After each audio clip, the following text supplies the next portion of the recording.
Eiger Adventure bakal mengadopsi Gunung Bulubaria di Kabupaten Goa menjadi gunung terbersih, bebas dari sampah atau Zero Waste Mountain.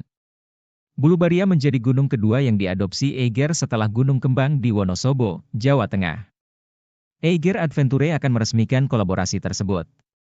Rencana ini disampaikan oleh Public Relations Eiger Adventure Shulhan Syamsur Rijal bersama Marketing General Manager Eiger Jason Edward Wusang saat berkunjung ke kantor Tribun Timur, Jalan Cendrawasih, Makassar. Shulhan Syamsur Rijal menceritakan, Bulubaria memiliki sistem yang ketat terhadap persampahan.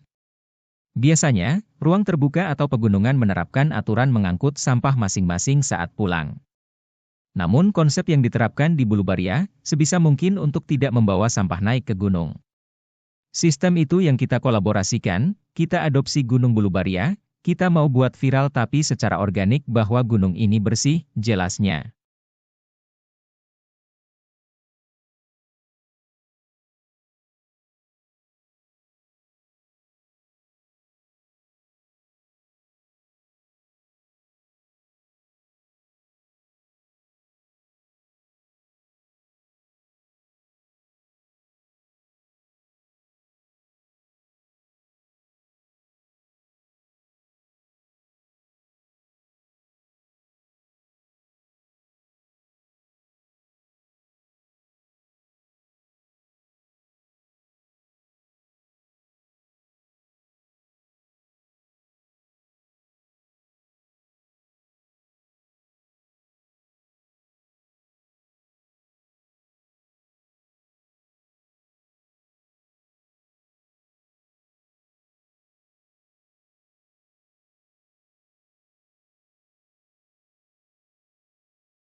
Download Tribun X sekarang, menghadirkan lokal menjadi Indonesia.